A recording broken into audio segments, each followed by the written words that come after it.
Good morning, good evening, good afternoon, and remember, Context is Everything Media Network founder and CEO John Michael is reading a bloody textbook cover to cover.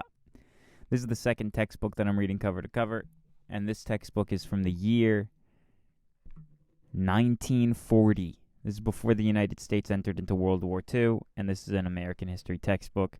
And we're almost done with it. We're going to finish it this week. So how about you sit tight and listen. Please follow. Please subscribe. Yep. President Theodore Roosevelt. After the war, Theodore Roosevelt was very popular. His Rough Riders had caught the public fancy. Some of the high Republican politicians did not like Roosevelt. He was too independent. So they thought he was too independent. So they thought they would give him an office where people would lose track of him. They had him elected vice president of the Republican ticket when William McKinley ran a second time for office of president. President McKinley was murdered by an assassin shortly after his re-election.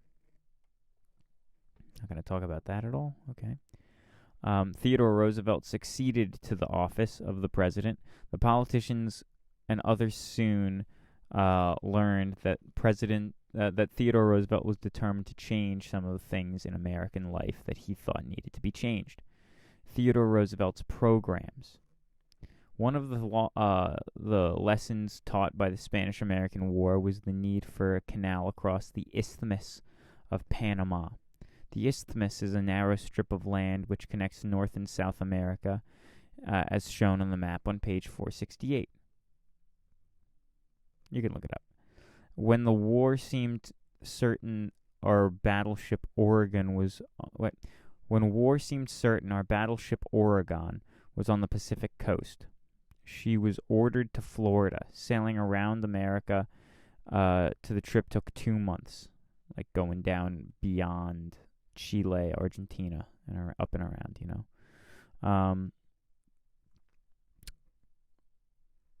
This journey was 14,000 miles. Had there been a canal through the Isthmus of Panama, distance and time would have been saved. A canal would have great value not only in time of war but also in time of peace. Goods could be transported at great savings. President Roosevelt was determined that there must be an American-owned canal across the Isthmus of Panama. The building of the canal across the Isthmus of Panama was a tremendous undertaking. A famous French engineer had already tried and failed.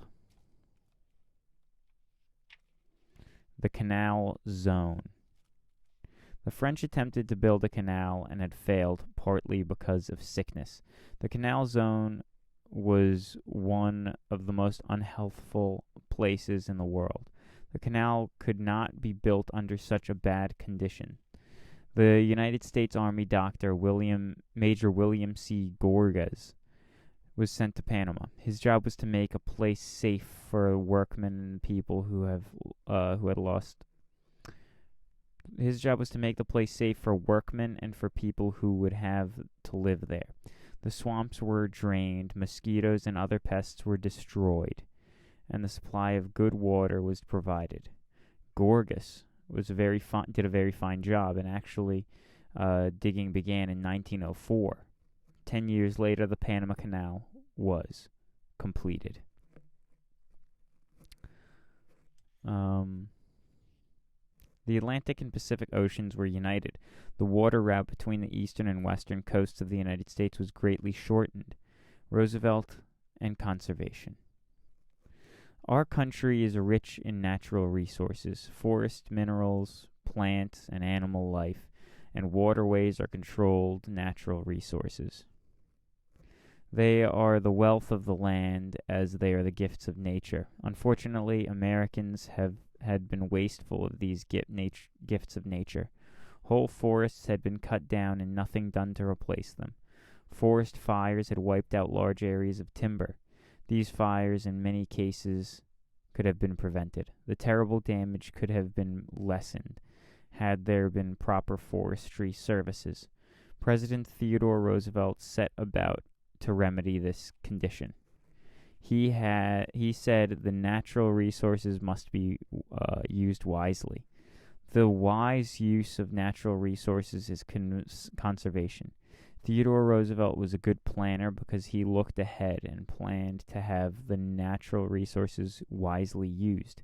He set aside forest reserves and provided a force of men to take care of these forests.